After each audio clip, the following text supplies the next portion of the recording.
Picture this. You make one tiny mistake at a dinner party, and suddenly your entire family is banned from society forever. Welcome to Victorian England, where social rules weren't just suggestions. They were a matter of life and social death. What you're about to discover will make your most embarrassing moments seem like absolute victories. These weren't just quirky, old-fashioned manners. These were the brutal social laws that could exile you from civilization with a single wrong move. One misplaced fork, one incorrect visiting card, one moment of showing your bare ankle, and boom, your reputation was finished. Your family's future destroyed, your marriage prospects gone forever. The Victorians didn't just live by complex rules, they lived in constant terror of breaking them. And the punishments? They were absolutely ruthless. Rich families lost everything overnight. Young women were shipped off to distant relatives, never to return. Men were blacklisted from their clubs, their businesses ruined by whispered gossip. Admittedly, the internet was not a fashionable thing during that period. But here's what's truly shocking. Some of these rules were so insane that even Victorian society couldn't explain why they existed. They just did. And if you didn't follow them perfectly, you were finished.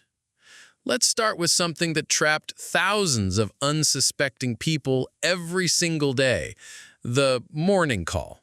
Except here's the first trap. Morning calls never happened in the morning.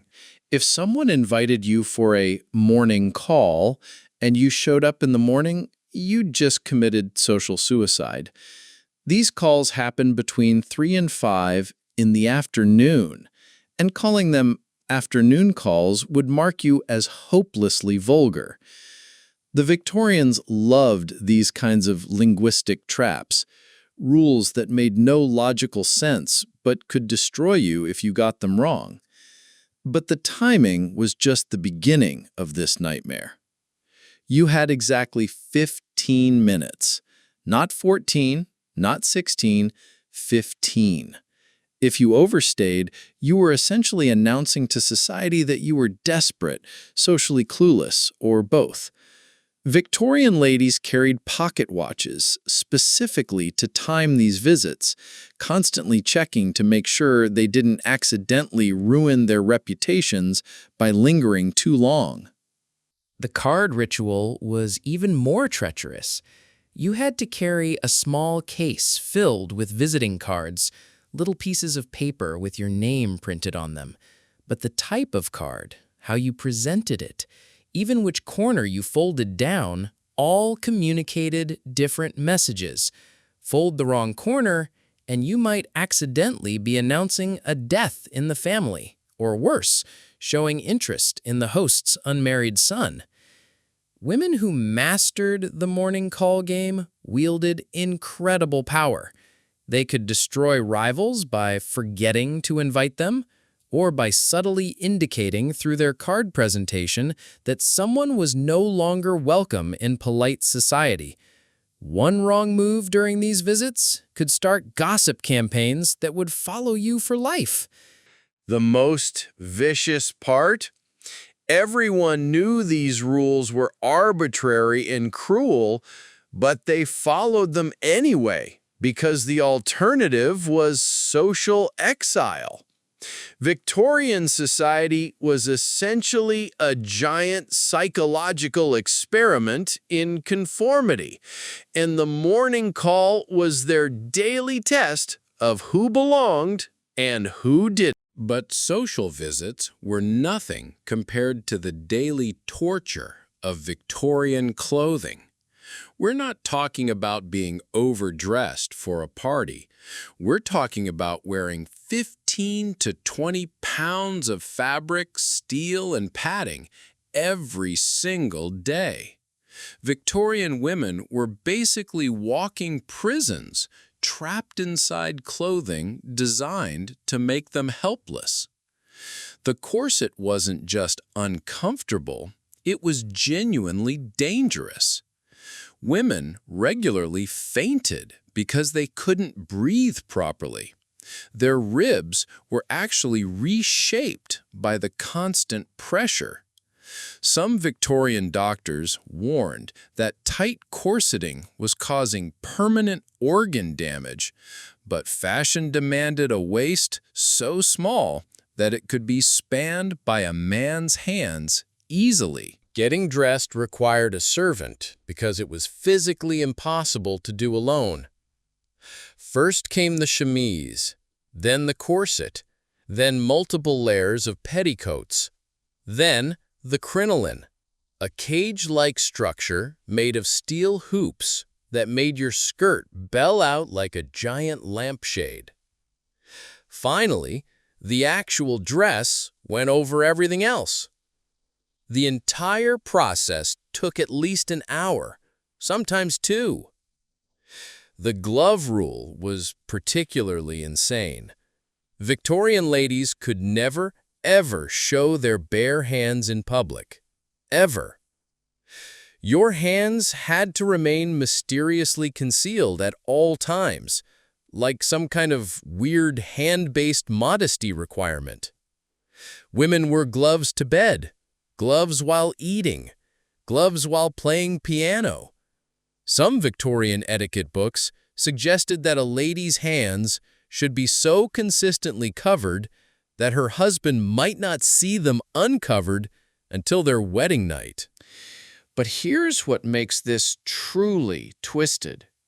These clothing rules weren't about modesty or fashion. They were about control. The more helpless your clothing made you, the more ladylike you were considered. If you could actually move freely, work with your hands, or, heaven forbid, run if necessary, you obviously weren't refined enough for high society. Women who tried to rebel against these clothing requirements found themselves socially blacklisted. There are documented cases of ladies being banned from social events simply for wearing a skirt that was slightly too short or failing to change clothes the required number of times per day. The clothing wasn't just uncomfortable, it was a daily demonstration of submission to society's most arbitrary demands. Victorian dinner parties weren't social gatherings. They were elaborate psychological battlefields where your social rank, marriage prospects, and family reputation were constantly under attack. The dining room was where reputations were made and destroyed, often through rules so subtle that you could violate them without even realizing what you'd done wrong. The seating arrangement alone was a complex social calculation that could start feuds lasting decades. The most important male guest sat to the right of the hostess, the most important female guest to the right of the host. Everyone else was arranged in descending order of social importance like a human hierarchy chart. Being seated near the bottom of the table was a public humiliation that announced your family's declining status to everyone present. But the real psychological torture was the utensil system. Each place setting had an intimidating array of forks, knives, spoons, and specialized tools. Using the wrong utensil was considered a sign of inferior breeding that would be gossiped about for weeks. There were fish forks, soup spoons, dessert spoons, salad forks, cheese knives. Using the dinner fork for salad could mark you as socially hopeless. The conversation rules were even more treacherous. You could only speak to the people seated directly to your left and right, never across the table. This meant that strategic seating could prevent enemies from speaking to each other or force awkward conversations between people who despised each other. Smart hostesses used seating arrangements like chess masters, manipulating the social dynamics of entire communities.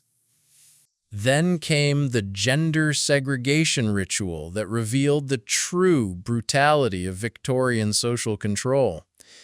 After dessert, all the women had to leave the men alone with their port and cigars. This wasn't just tradition, it was a power display. The men discussed business, politics, and other important matters, while the women were banished to discuss acceptable feminine topics like charity work and social gossip. What most people don't realize is that this segregation served a darker purpose. It prevented women from hearing or participating in any real decision-making.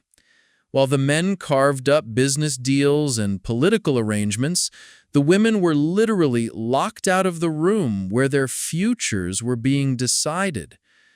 The dining table wasn't just about food.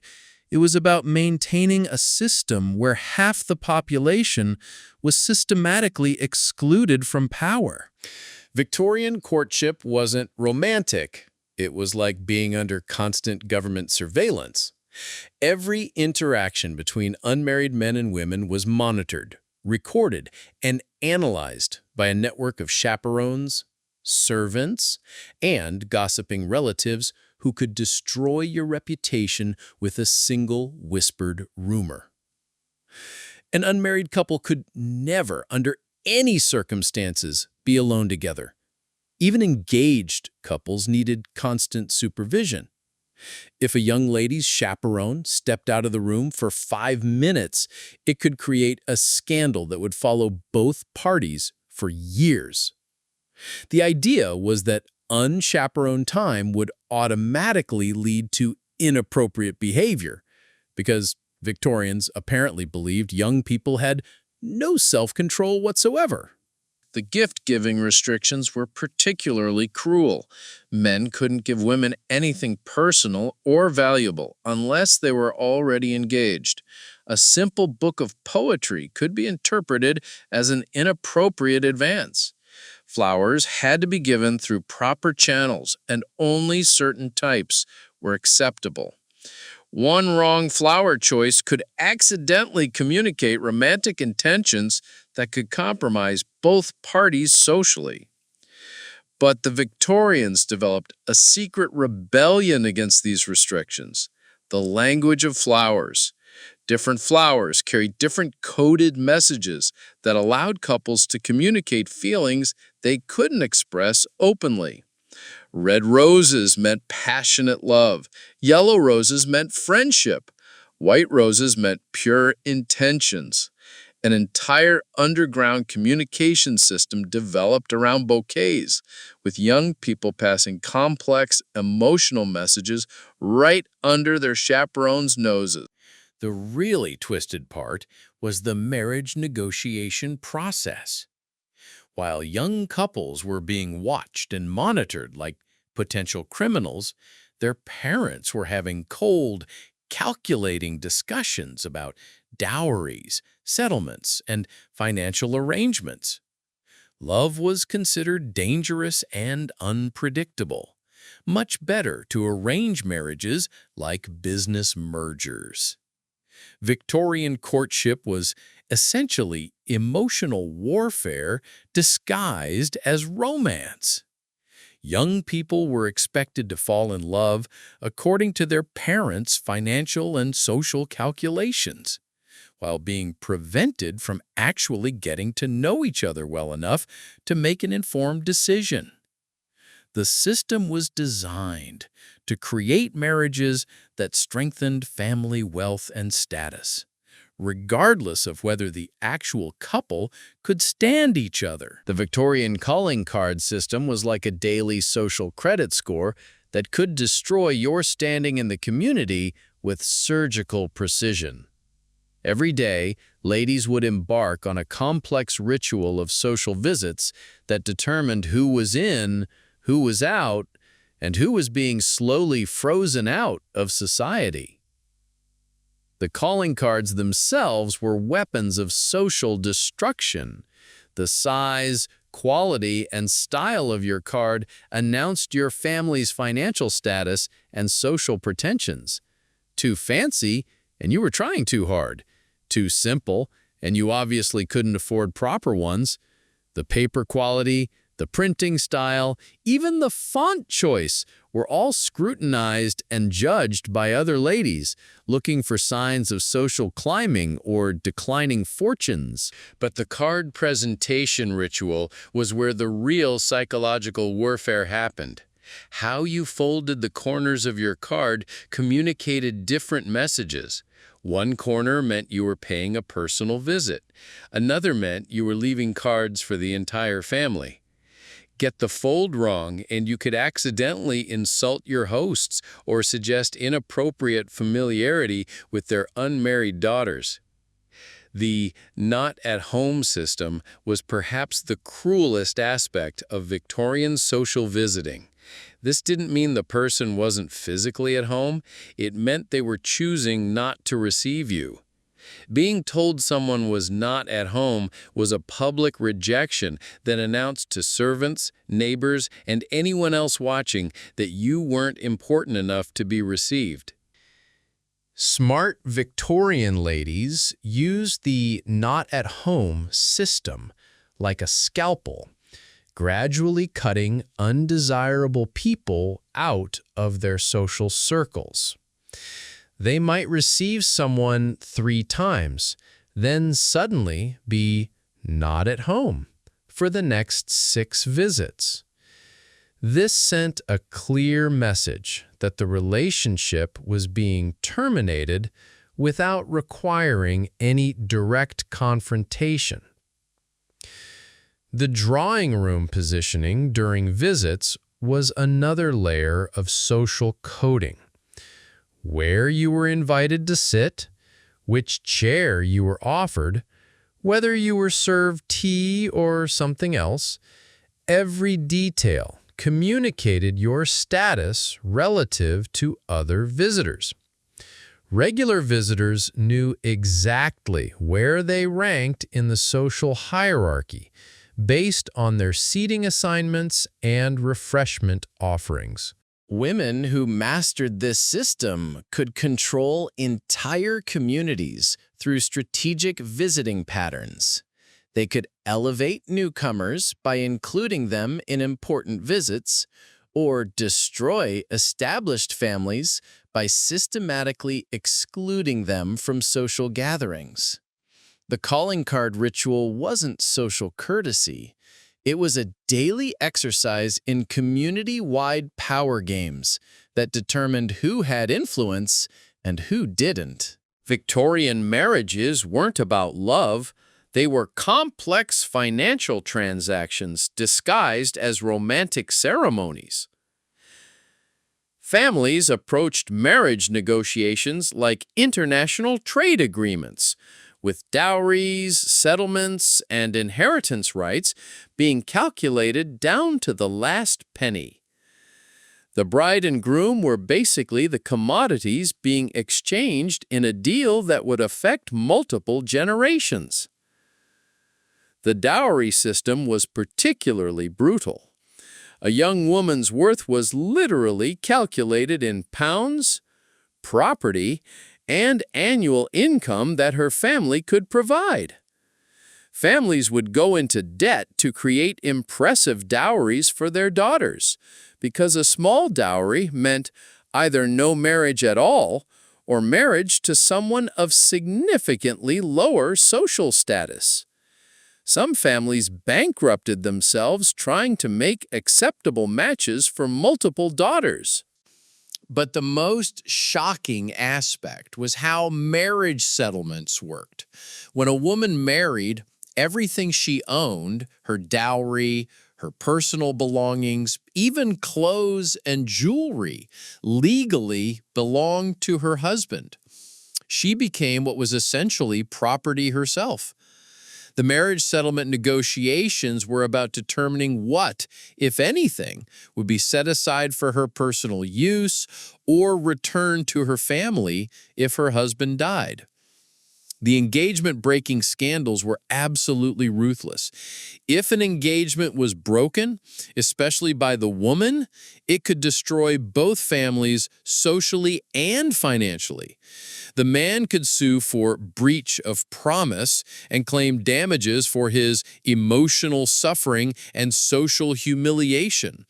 These lawsuits were public spectacles that dragged intimate details of the relationship through the courts and newspapers. There are documented cases of women being essentially held hostage in unwanted engagements because the financial and social consequences of breaking them would destroy their entire families.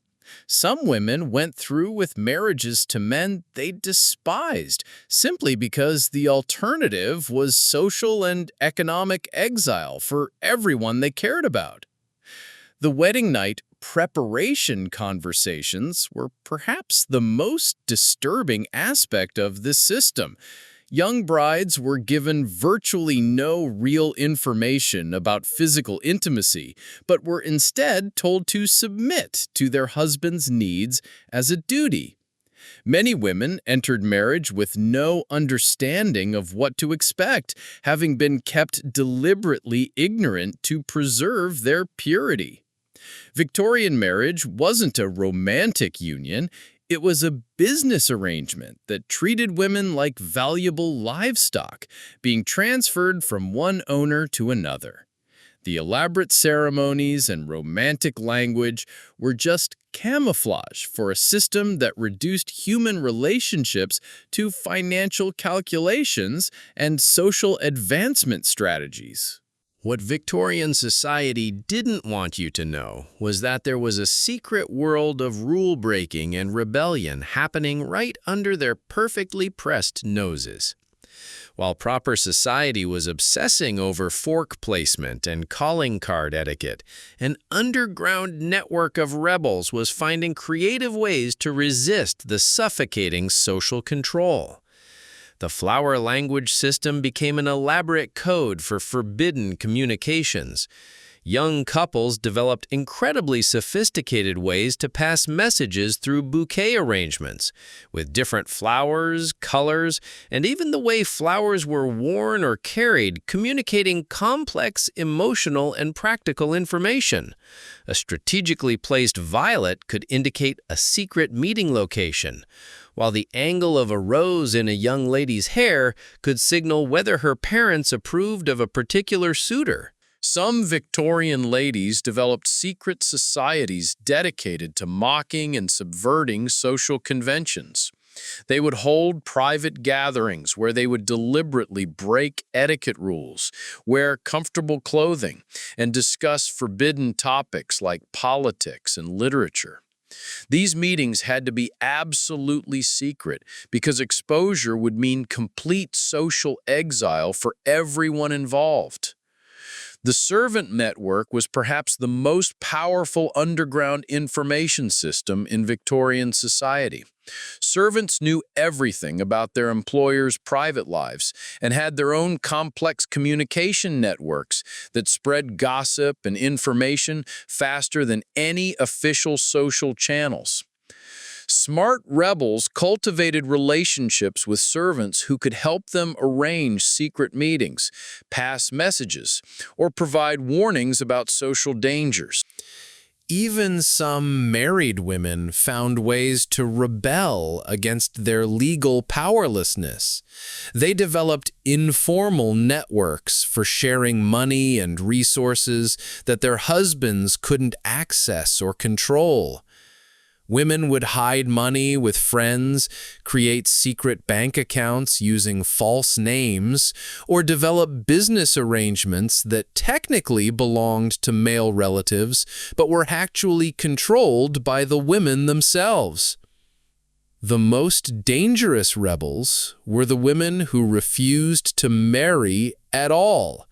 Victorian society couldn't comprehend the idea of a woman choosing to remain single, so these women had to develop elaborate strategies for surviving economically and socially without male protection.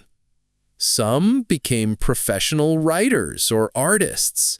Others lived with female companions in relationships that may or may not have been romantic, but definitely provided mutual support and protection. These underground rebellions weren't just personal acts of defiance. They were the early seeds of the social changes that would eventually destroy the Victorian system entirely. While proper society was congratulating itself on maintaining perfect order, the rebels were proving that their rules were arbitrary, cruel, and ultimately unsustainable. The Victorian era was filled with scandals that seem almost impossible to believe today. These weren't just minor social embarrassments. These were full-scale disasters that destroyed entire families and changed the course of people's lives forever. What makes them even more shocking is how trivial the original crimes often were. One of the most famous cases involved a young lady who was completely ostracized from society for the crime of laughing too loudly at a dinner party. The incident became known as the Great Laughter Scandal in certain social circles. Apparently, her laugh was considered so unladylike and attention-seeking that other guests began refusing invitations to any event where she might be present. Her family eventually had to move to another city to escape the social damage. The glove incident of 1847 destroyed the social standing of an entire family overnight. A young woman accidentally dropped one glove while walking in the park and bent over to pick it up, briefly revealing her ankle to a passing gentleman. This split-second glimpse of ankle was considered so scandalous that the story spread through London society like wildfire. The family received no social invitations for an entire season, and eventually had to send the daughter to live with relatives in the countryside. But perhaps the most brutal scandal involved the infamous wrong fork affair.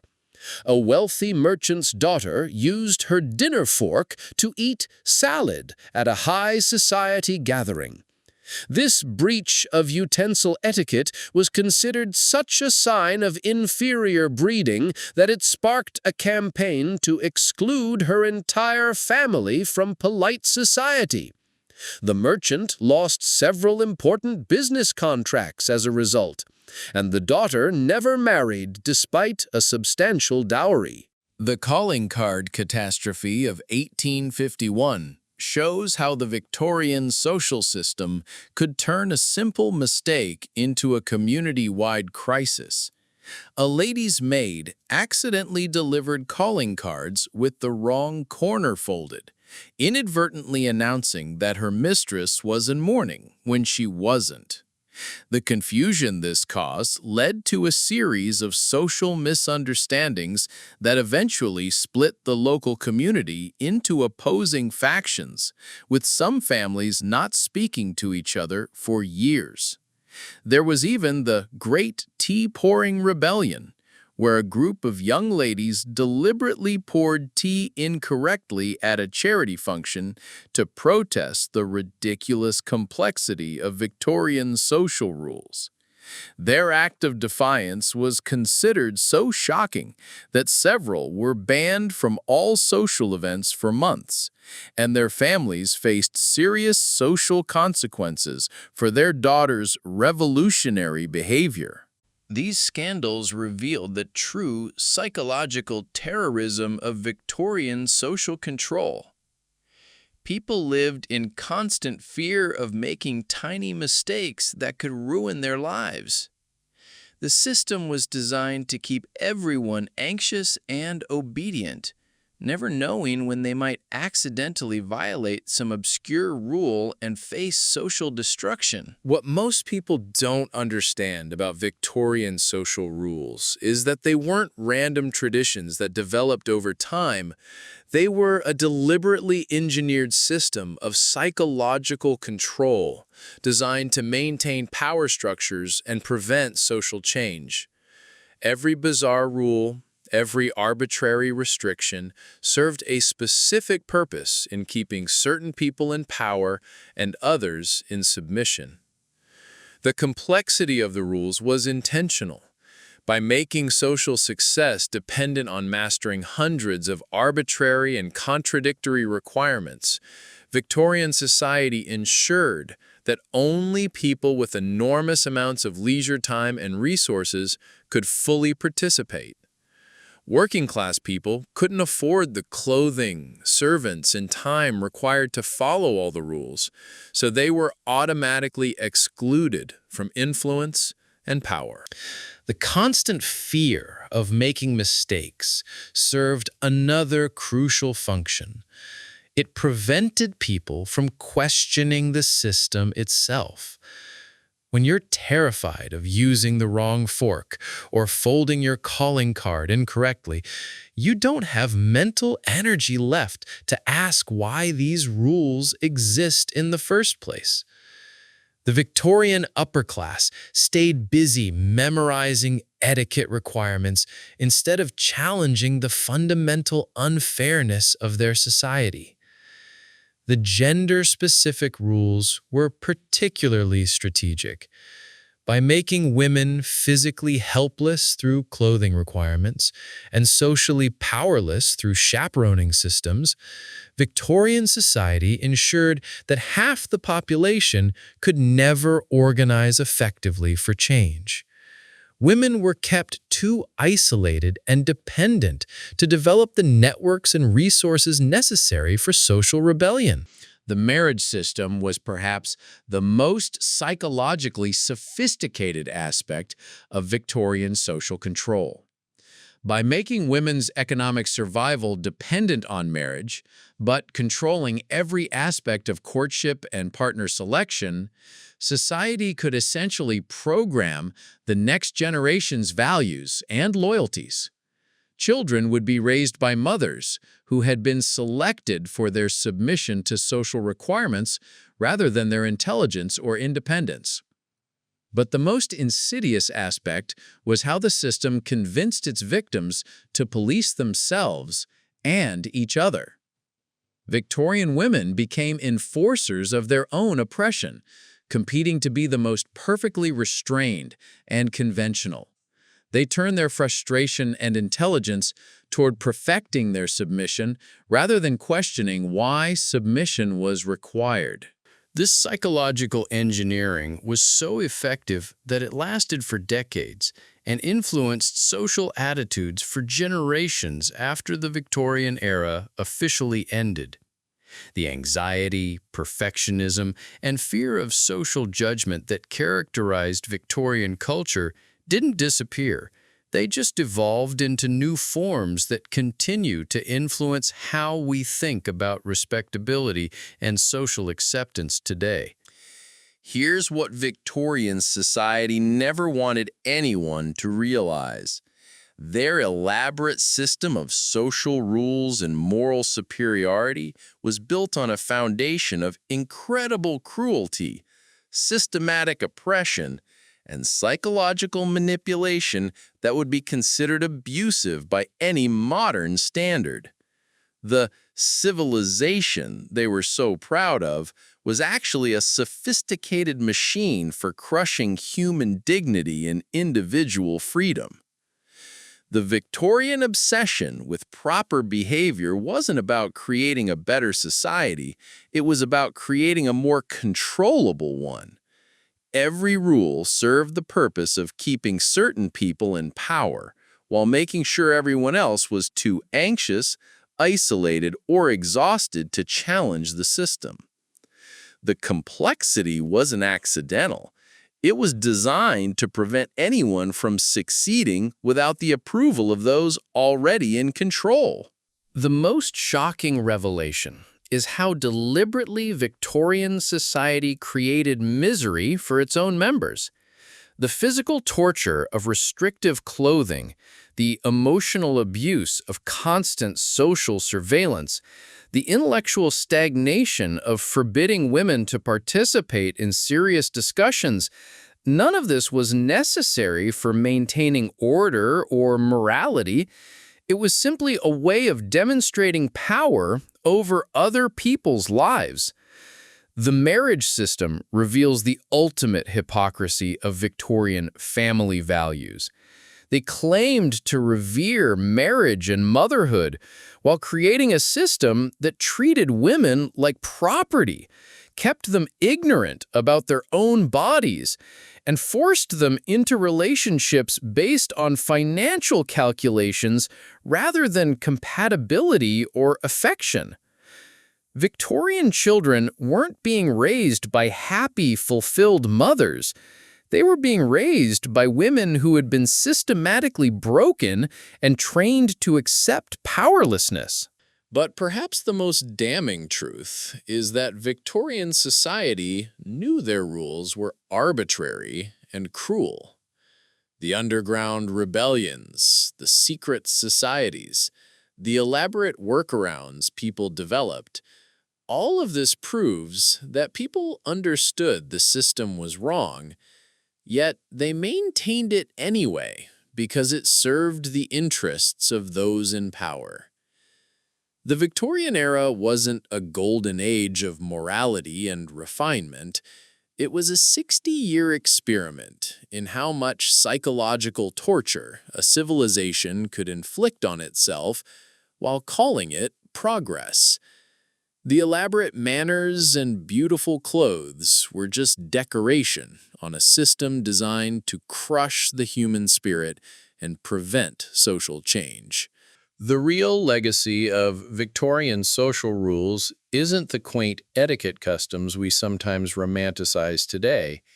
It's the understanding that social conventions can become tools of oppression, that civilization can be a mask for cruelty, and that sometimes the most dangerous thing you can do is simply refuse to follow rules that serve no purpose except maintaining someone else's power over your life. The Victorians taught us something crucial about human nature, that people will accept almost unlimited restrictions on their freedom and happiness if those restrictions are presented as moral requirements and social necessities. Understanding this is essential for recognizing when modern social pressures are trying to control us in similar ways. The next time someone tells you that following social conventions is necessary for civilization, remember the Victorians. Remember how they used the language of morality and respectability to justify a system that made millions of people miserable for no reason except maintaining power structures. Remember that sometimes the most civilized thing you can do is refuse to play along with rules designed to diminish your humanity. The Victorian era ended more than a century ago, but the psychological techniques they perfected, using social anxiety, artificial complexity, and fear of judgment to control behavior, are still being used today in different forms. The best defense against this kind of manipulation is understanding how it works and refusing to accept that social pressure is the same thing as moral obligation. The Victorian social rules weren't about creating a better world. They were about preventing anyone from imagining that a better world was possible. That's the real scandal of the Victorian era, and the most important lesson they left us about the difference between genuine civilization and elaborate systems of control disguised as respectability. The Victorian era proves that the most dangerous social rules are often the ones that seem most normal to the people living under them. Understanding this history helps us recognize when we're being asked to sacrifice our freedom and authenticity for someone else's idea of proper behavior, and gives us the courage to refuse.